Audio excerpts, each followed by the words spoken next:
Hello, everyone. This is Betsy Wurzel, your host of Chatting with Betsy on Passionate World Talk Radio, where our mantra is to educate, enlighten, and entertain. The views of the guest may not represent those of the station or the host. Before I introduce my guest, I have a couple of public service announcements. It is the month of May, which I cannot believe, and May is Older Americans Month. Why they call it that, I don't know, but please check up on your elderly neighbors, contact your grandparents, your parents, see how they're doing, and that's what I want to say about that. And also, May is a Mental Health Awareness Month. You know, if you listen to me, I am a huge mental health advocate. It's okay not to be okay. Please seek your primary care physician for any mental health issues that you might be struggling with. It is okay to need help. It's okay to say you need help. It does not make you inferior. It does not make you a weak person. It is a sign of strength when you realize, hey, I need help. And if it encourages anyone out there listening, I am seeing a psychologist myself for caregiver post-traumatic stress. And I do bring it up on my show a lot because I am very big on mental health awareness. It's something that I think should have been at the forefront long, long ago. I'm glad it's now being out there in the open and being more accepted. It should have always been accepted.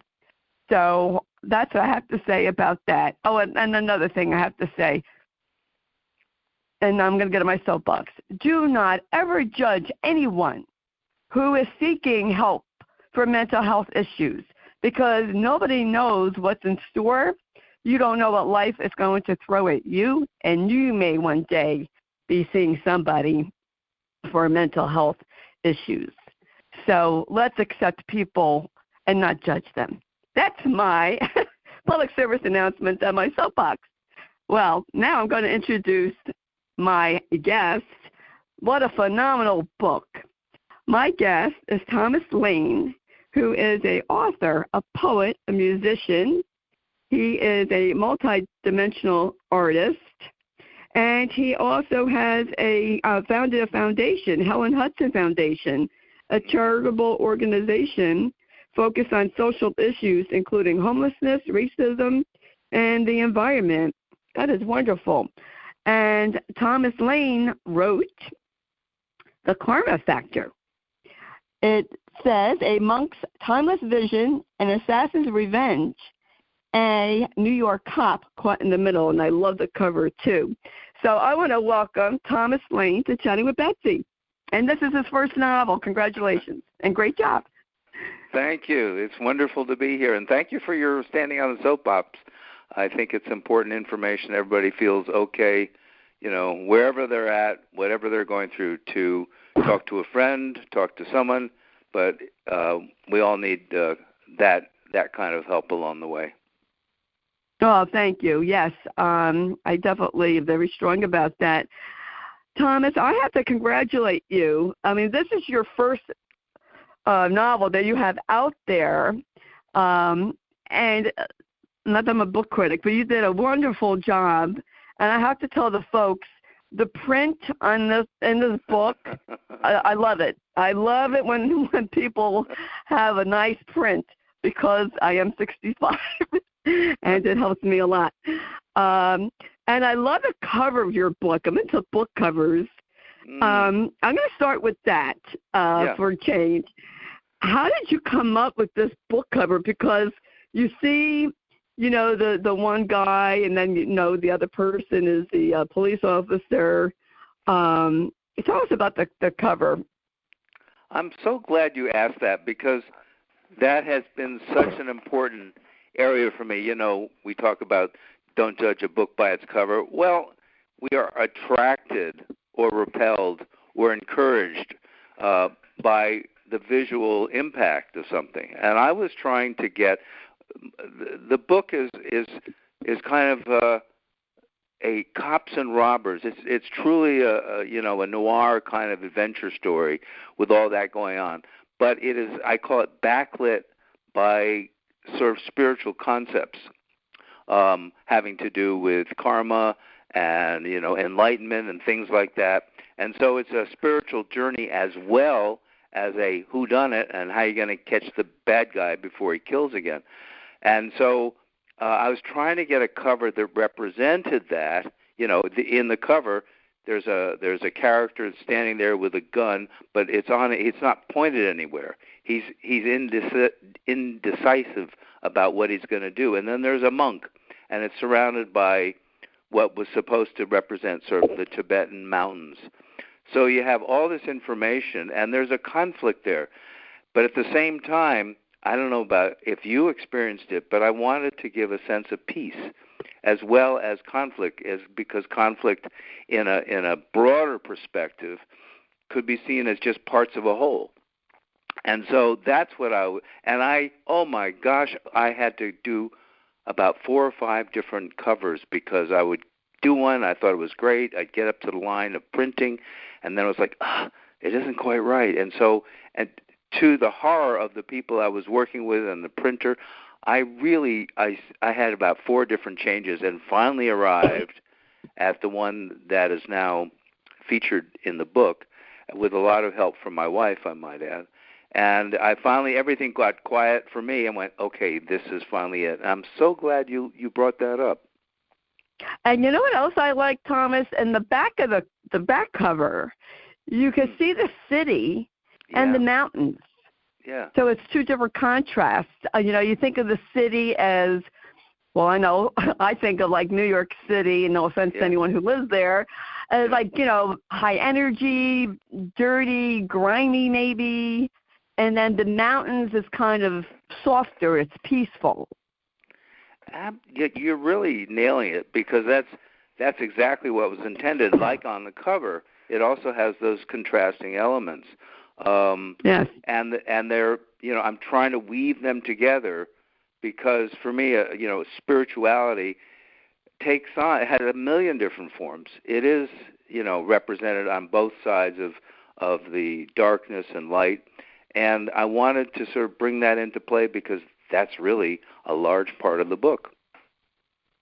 Yes, and I don't want to give away the books. I want people to read it. You could see the conflict of the main character, the police officer, and the struggles that he has. And what's different, I haven't read like a mystery novel in a long time, but yours is different because you bring in the Akashic records of a previous life. And I have to ask you, how did you come up with the story? Because I love to pick people's brains because I have trouble writing a paragraph.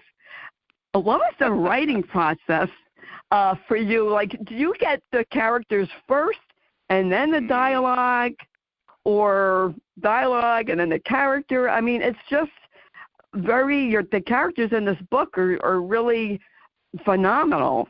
So you must be a genius, is all I got to say. Far from it. And I don't, where does stuff come from?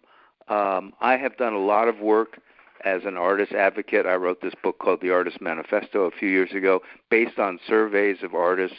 And one of the things that has come up in surveys when I was trying to basically see how they were responding to this moment in time, I did this a few years ago, but they would say to me, I don't know where these songs come from. They just sort of come. And I have learned to stay out of the way, let whatever is pushing that song through me, just let it speak. And so I have developed a writing thing where I get it starts out as just a vibe, and then it begins translating into action and characters. And my job is to sort of curate the words that are coming through and the characters and see how, there's a lot of technological kind of mechanisms that you put in there and foreshadowing this and showing this and having this as a distraction and then focus, and just so it keeps building tension and slightly relief, and the characters bring out the different voices, and they come from me, so I don't know where they come from. They are aspects of me in some ways. Some of them are quite nasty, as you read. some of them are really over the top. This character, Tracker, I don't know if you remember him, the street musician guy. He's the name of my band as a singer-songwriter. And so I pulled him out of, he's part fiction, part real, and I put him in the book, and he has this really intricate kind of poetic way of speaking. It's also sort of street slang. But to answer your question, the thought, when I came across this Akashic Records, which could be, it's very profound. And by the way, this is fiction. I am no expert on these subjects at all. But I came across this concept called the Akashic Records, which is from Eastern thought, originally, I believe, and it is a database of past lifetimes. What a concept! That all of, if you believe in past lifetimes, or even if you don't, what an amazing thought that all of your previous incarnations, what you did, October 12th, 1827, what you had for breakfast, who you killed, who you loved, all that information is there. And so it was like a treasure trove, like, oh my God, what a concept. And what if we're tracking a criminal where his motive actually started 300 years ago? And if you're trying to catch this guy and figure out really what's going on, you would have to go back and see that record of who he was at the time, what he was doing, what he was trying to solve. I don't know if this makes sense, but it's like a profile. And I thought, well, this would be a great thing to build a cop who is forced to go to look at himself in new light as he tracks down this killer.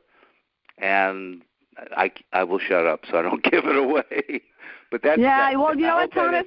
What? Yeah, it does. That's what makes your story, your novel, different. Because I never read a mystery like this. No, so right. The detective is struggling with his own past. Yes. As he starts to remember it, then he has to track this criminal and his past, and then he wants to make amends for something that he felt guilty about. And I just think that it's a phenomenal story. I'm thinking, I got to ask Thomas, where did he come up with this story? So what motivated you to write a story like this? It's just incredible. Oh, well, thanks. I think, I was raised in a very intellectual family with Harvard and Yale and PhDs all over the place, and I was cut from a different fabric, and I was just like a kid. I was not political. I was not anything. Although politics were all around me, I was into sports and just normal stuff.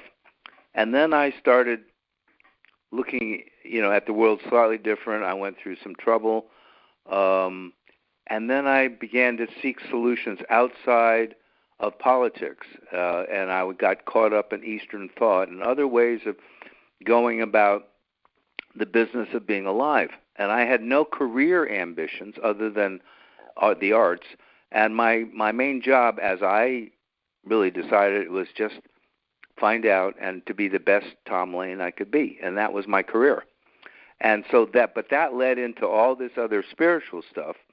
And so I wanted to find, when this moment in time that we're all in has so many different challenges and demands, and and the environment and politics and all this, that we needed a different kind of solution. And so, in my creative mind, I set out to pose different possibilities, as many people are right now. And that was kind of the impetus for having this other layer going on that is overseeing the whole adventure of the story, the spiritual element. So it's grounded, it's tough, it's gritty, it's all that stuff. At least that was my intention. But then it has this other side that offers a different kind of approach towards crime, towards living, in this really tough battleground kind of world. Yes, and I did read, the book probably about 2 months ago. I do read a lot of books, so forgive me if I forget something. What I found with this book is that the character is struggling, the police officer, he's struggling early, is struggling with his, I'm going to say, his spiritual side, or maybe what you wouldn't call the good side, the bad side, or the good and the evil, however you want to phrase that. Yeah. And he's struggling with that. And it also shows me, and this is my concept, that when you feel guilty about things, and sometimes it's circumstances happen, and we shouldn't feel guilty about it because it's out of our control, the effect it has on us, on our mental health. And you see that with this police officer. Oh, yeah. I mean, my feeling, this whole thing of karma, it's really a kind of a request for accountability. If you did something wrong, then you need to figure out how to make it right. And I think, and this is going to sound very sort of utopian, but I do believe that everyone is basically good, even if they are manifesting very strange and very unsocial behavior, that if you get down into the core, there's someone really quite wonderful underneath it all. And so, so because that's in play, and this is just my little idea, because that's in play, because the basic goodness is there. When you do something that you feel is wrong, or you don't do something that would have been the right thing to do, you start suffering a bit, and that mental health, and and this is where you can get, when you feel that way and you don't know what to do, or don't have the confront to what to do, then you need to lean on your brothers and sisters. And that's part of it, because my detective has serious help from folks that have, been there and done that. Right, and I think the character early, he wanted to find peace in his life. He was suicidal, and he had his inner demons, as some people may call it, and he was saved from committing suicide to fill a mission. And folks, I'll tell you what, this is my own personal opinion, okay? I don't think there's another story out there like this that I've come across. This is the first story, novel, mystery, where it had to do with past lives. And I think it really added to the story of going back and forth. Oh, thank you. They made it very interesting. There, my sort of takeaway from having worked on it is that there's just a lot of different possibilities of how to go about the business of being alive in any kind of setting, and just to avail yourself of the possibility that there may be other ways than everybody else's seems to be, in almost now I have to do this and I must do that, whatever, is that there's an independence and a freedom of choice factor. And I have, my personal metaphor is that I live in this mansion, and yet I'm kind of stuck in one little room, and I haven't explored all the other rooms that are out there. And, I think just being open to the possibilities of life and not immediately saying yes or no to one thing or another is a very, very healthy, at least for me, has been a very, very healthy way to process relationships and activities and stuff. So, but thank you so much for truly understanding where what I was trying to do with this book, Betsy. It's wonderful to hear that. Yeah, I loved the I kind of early would go into the library in New York and go to this. He would see the Akashic writings, the records of this person that he has to catch, and how his character gets softened, changes. Yes. And you could see the spirit. I want to call it spiritual. Yeah, I know. Way of he's changing, and he is making peace with himself and with others that he thought he wronged, and I thought that was beautiful. Thank you. Thank you. I wanted to make him like an everyday guy. He's a blue collar cop. His dad was a police officer also, and his dad got killed in action, and so he was raised by Ida. You remember Ida, his mom? Yes. She was my grandma. I had a grandmother named Ida, and she was a salt of the earth. Oh my God, she was an immigrant from Poland, and anyway, she's just the kindest, matter of fact, wise in a very simple way, ironing his clothes and doing 2 jobs so he can go to school. I fell in love with these guys. Yeah. But he had to go through. He had to grow beyond his badge. That's the way I put it. And he was open to it. He didn't. This is Early. This is James Early, the NYPD detective, the hero of the story. And instead of shrinking away from these really tough things that he had to confront, he went, okay, bring it on, and he did, and he began the accountability part of mistakes he had made, and he started feeling like himself.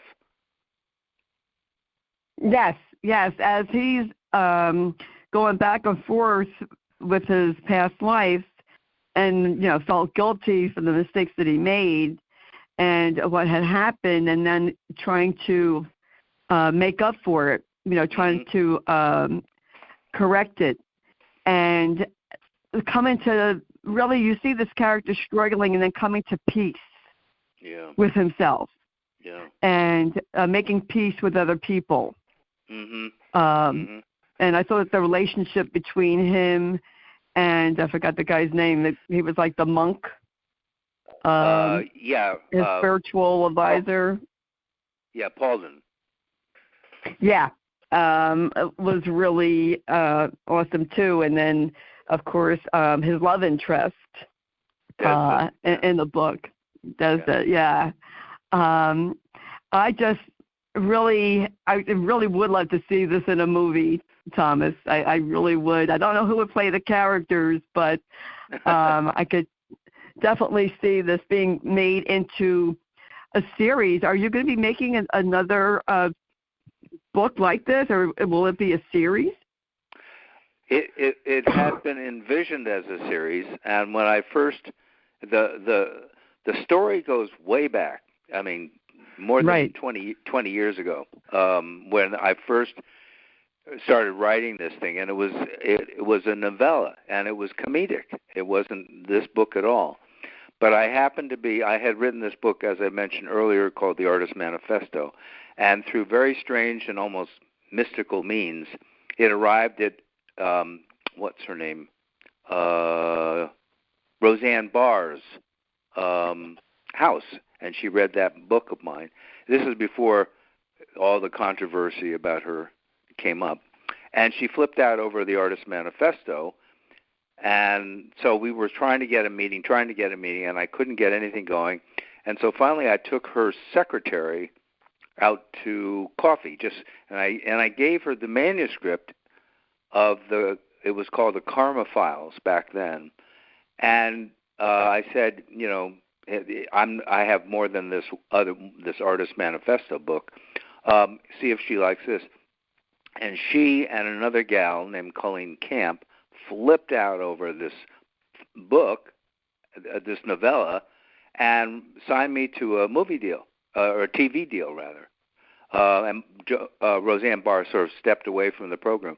But it was envisioned, even before I had written the Karma Factor book, as a TV series. And then through years and years of almost this and trying that and don't do anything with your book and we'll get a big publishing deal and all this stuff. And so I waited and waited and waited and waited. and so finally I picked it up and I came out, and I'm meeting great folks like you through this. But the envisioned story and the whole thing about the Library of Souls and the soul prints and all the various devices I use was conceived as a TV show series and still is. So I'm hopeful that we can get something going soon on this now that the book has actually been published and is out there.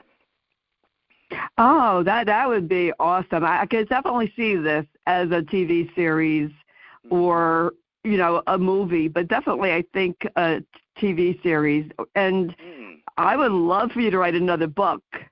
Would you use James Early or another character? Oh, James Early, yeah. It would be part two. This book was really a challenge because I had to set the whole premise. You remember on that first page where I'm talking about the letter from this monk that he is calling to Tibet, all of these mystics and scientists who really want to understand the soul. It's been the one thing that has not been investigated. I don't understand why, but you'd think since sort of all religious roads lead there, we should figure out what that is and do tests and do research and make it serious. And so he calls these people together, and so this is where the big picture lies. And I had to set that up in the past and then tell a story. But the next book, which I hope enough gets going with this book, would be a whole nother story of another good versus evil type thing, and we will see James Early, the detective, mature again. Because I couldn't spend too much time with him because I had all this story to tell. But as he becomes more and more mature, shall we say, as a being and more insightful, then the storyline will change according to what he can take on, and et cetera. And I look forward to the possibility of doing that. Because as I finished the book near the end, I'm thinking, I wonder if Thomas is going to have another story because this guy James Early is just getting his stuff together. And, and where is he going to go to now? What is he going to do with his newfound knowledge and peace that he has and new spiritual, awakening? You absolutely. You totally got it. I have started. I have ideas. I just wanted to get this out there, and I have other projects. I have music projects, and I have another movie thing that got some interest. And it's hard for me to keep up with the muses. They just keep chattering at me. So I have to say, hold on, wait, let me finish this. So, but I would love to do another book, but we'll see what happens.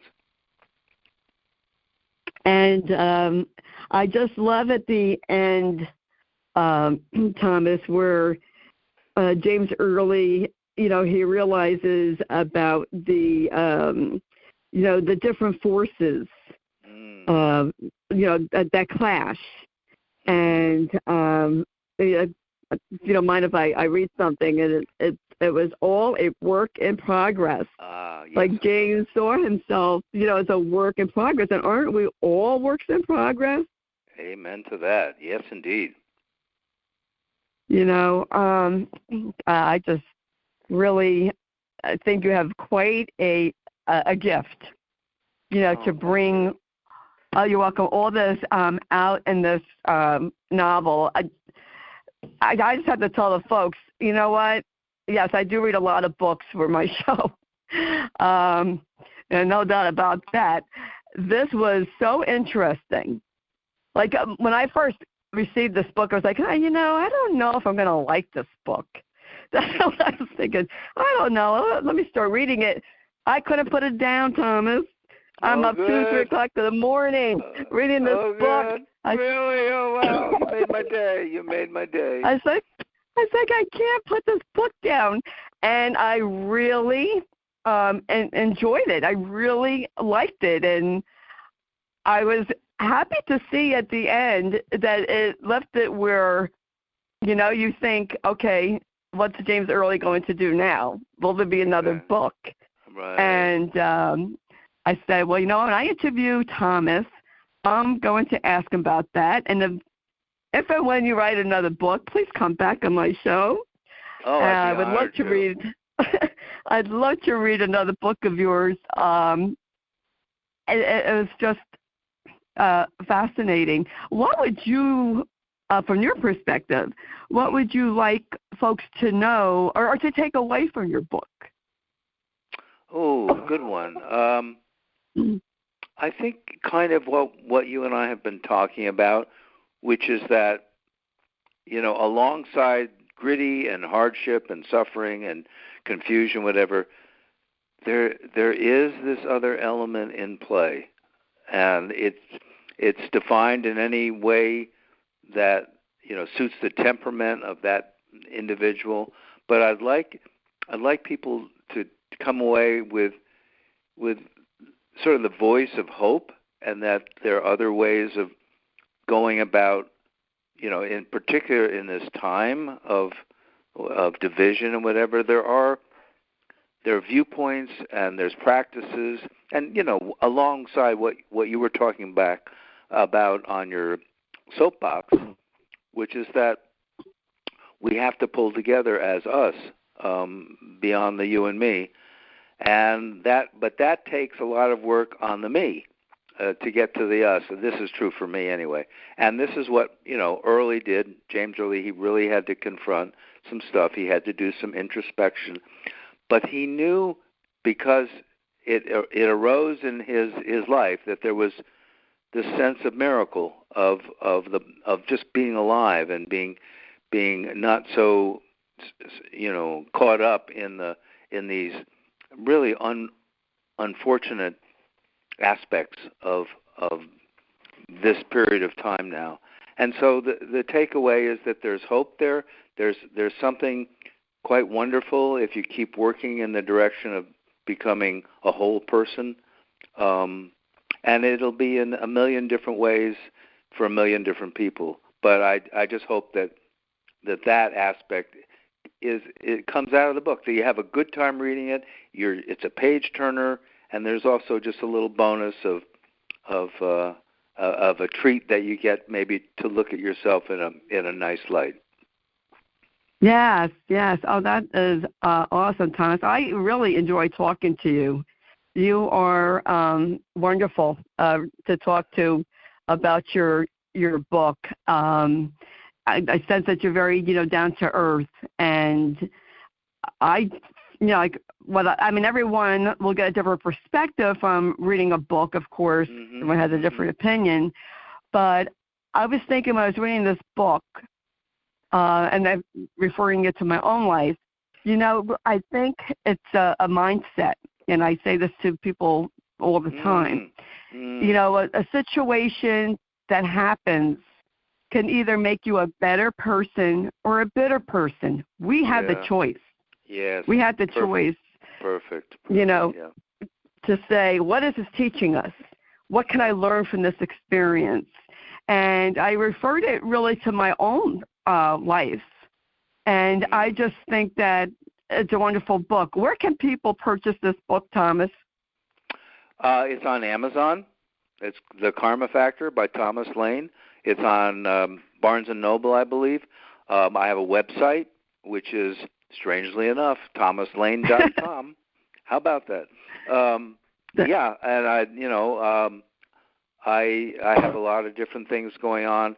I love this book. This is a child I raised for years, literally doing rewrites and this and trying to get this and this, and now it's just the kid's grown up now and is out there talking to people. I mean, this is my metaphor, and so I hope you get a chance to if it sounds good, then check it out. And my book will be very happy to meet you. Yes, I highly recommend this book. Folks, it's the Karma Factor by Thomas Lane. And I highly recommend reading it. It's really a very interesting book. It's a different type of mystery. And if you love mysteries, this is a different type of mystery. I don't want to give too much away, but I'd say read it. And even if you don't like mysteries, get it anyway. Maybe you might like a mystery. Sometimes you just have to be open-minded to a book. Like I said, when I saw the book, when I got it from the publicist, I was like, yeah, okay, I'll, read it and interview. And then I got it, I was like, yeah, I wasn't sure, but I loved it. I loved this book. And I'm just not saying that because I'm interviewing Thomas. I really love the book. I think it will teach the reader many things about their life. I think they'll take a look at their life and examine it. Wow. Reading this book. I didn't want to. I don't like proselytizing and preaching and all that stuff. So it's there. It's buried in amidst all that stuff. Just what you're saying. And Betsy, thank you so much for having me on. I loved your questions. They really, they were really from you and addressing the book in a very, very profound way. Really, thank you so much. Oh, you're welcome. I tell people they won't forget about me. Nope, that's true. I just the way I interview is just who I am. It shows, and that's why it's so refreshing.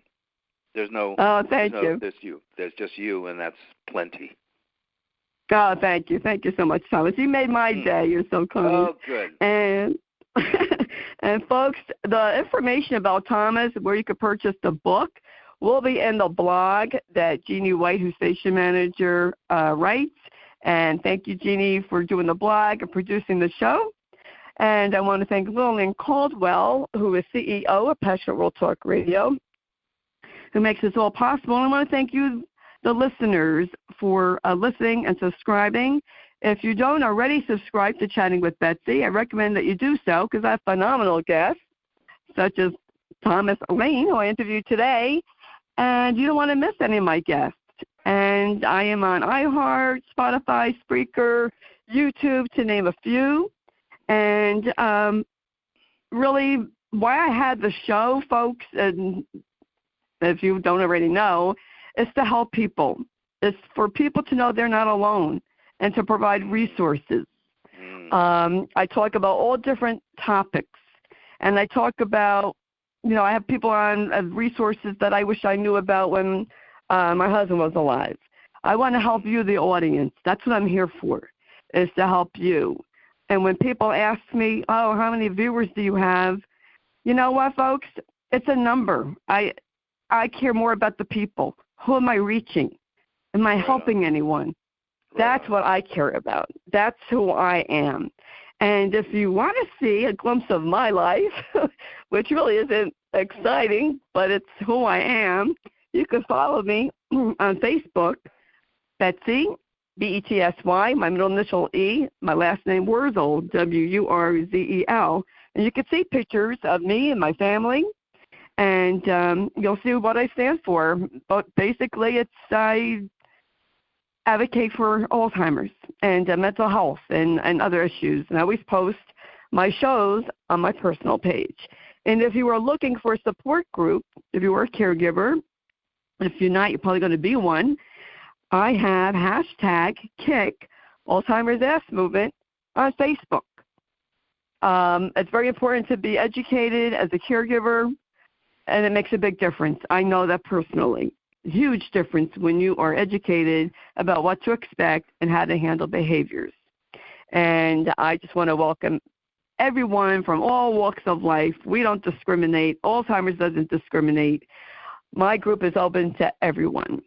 And check that out if you need a support group. And as I always say at the end of my show, in a world where you could be anything, please be kind and shine your light bright. Because if we all did that, it would be a much kinder, brighter world. And that's what I believe. And until we chat again, this is Betsy Wurzel, your host of Chatting with Betsy on Passionate World Talk Radio. Bye-bye now.